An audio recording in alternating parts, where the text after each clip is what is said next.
Oh hey, I didn't see you there. I was hard at work at our brand new episode of Eff It Beard Bros, brought to you by patreon.com/superbeardbros, where you can sign up for 250 bones and get us to do whatever you want. In today's episode, we're looking at something brought to us by Dan from dansdinosaurs.com, where you can get all kinds of fun dinosaur sculptures and whatnot. Today, they asked us to recreate a scene from the film Jurassic Park. Now, it took a lot of time and effort on all of our parts, and we are so proud to bring you this scene. Enjoy.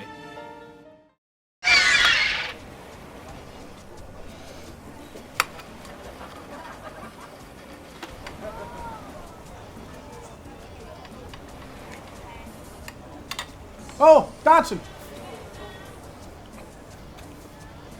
Shouldn't use my name. Dodson.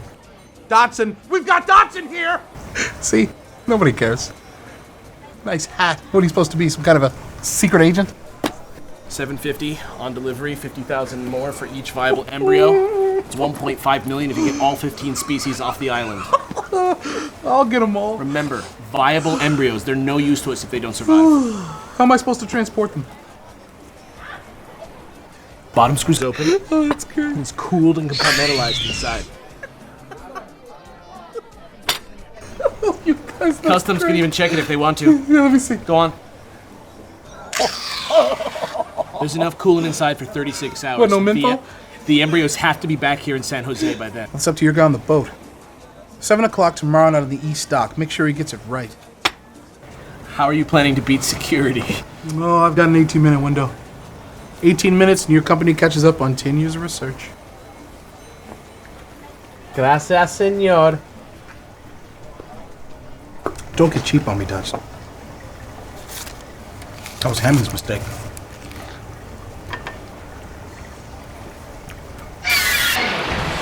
Hello, Grampy Rabbit.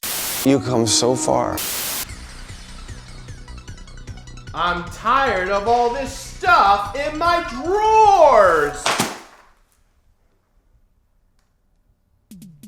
Hello, horror gamers, and thank you for choosing Jirard's Empty Drawers Emporium for all your environmental storytelling needs. When you're walking around in a haunted house with only one or two things to find, spice up your downtime with an empty drawer or two so you can feel like you're doing something even when there's actually nothing to do. And oops, did I say an empty drawer or two? I meant by 20! And at Jirard's Empty Drawers Emporium, you can bet we have all kinds!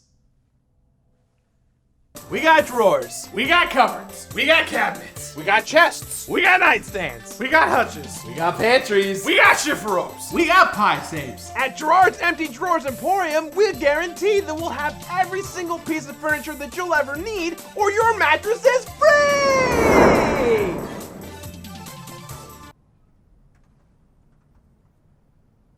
And don't worry, if you for any reason ever open one of my drawers and you find something inside, just bring it right back and we'll replace it, free of charge.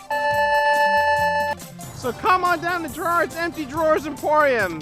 What's wrong with you? Is your head empty too? Jirard's Empty Drawers Emporium is located south of San Pedro Harbor next to the Jukebox Factory and that food truck with the really good chicken tacos. And now you can also find us on the World Wide Web at www.girardsemptydrawers.com. Get it higher. Get it higher. Yeah. There we go. Ah, yeah.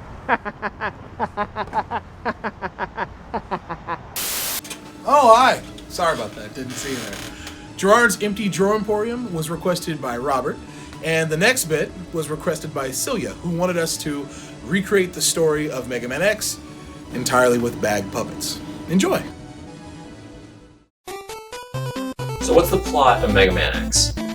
Here we go. The plot of Mega Man X is that it takes place several years after the original Mega Man series. Some would argue they're not connected, but they are connected by Dr. Light. So, a long time ago, before the game started, Dr. Light made another robot called X. That is why Mega Man X is called X. That's the future.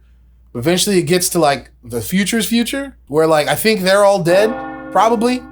And then like Mega Man gets resurrected, I think. So to be honest, I've only ever played Mega Man X one time. It's very colorful, that's what I remember. The thing that's different about Mega Man X from Mega Man is that he can make decisions himself, okay? Essentially, the whole story of Mega Man X kind of starts before X, and it's the discovering of Zero. Zero's the future Proto Man, kinda, I think. But like, whereas Proto Man had like a cape and a shield, Zero's got like long hair, which was really cool in the 90s, but also will be cool again in the future. Zero actually is alluded to have been made by Dr. Wily. But then there is a virus that comes that I don't know if we know it yet, but it comes from Zero. The virus turns Reploids against humans, and the Maverick Hunters are led by a guy named Sigma. I think Sigma is he's a bad robot man who is like the biggest badass motherfucker of all time. I think he's a cyborg.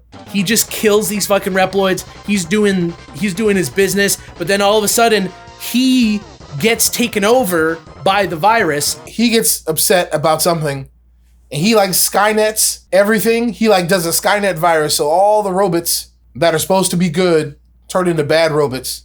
Within that first stage, Mega Man fights Vile, which is basically Sigma's second in command, if you will, and Vile bodies X. X just gets destroyed. And then Zero saves him, and he's like, man, what do I do? And he's like, well, you gotta go get all the Robot Masters because Sigma's the boss now, and he's taking all these Robot Masters. So X has to go fight all the Robot Masters one by one, and there's 8 of them. And they all have like weird names. It's like modifier animals. So there's like Sting Chameleon, Chill Penguin, Flame Mammoth, Boomer Quanger, Storm Eagle, Tropical Koala or some shit, Launch Octopus, Armored Armadillo, and Spark Mandrill. That's where you play the video game, and you find all those capsules that Dr. Light left for you, and you run into Zero, and he's like, you gotta be better. And it's kind of brutal because X doesn't give a fuck. He shows up and destroys all of their homes. You know, Chill Penguin's like, yo, I'm in the Ice Palace. And if you have the flamethrower, he's like, bye, he just burns everything down. And I remember Mega Man, he does that. He bops most of them, but I think Zero keeps showing up too. Zero shows up and bops Mega Man? No, he helps him. Probably both. I think he bops Mega Man and then helps him. And then you have to fight Vile again this time, now that you're all strong and you found all the capsules that Dr. Light left for you. But then Zero sacrifices himself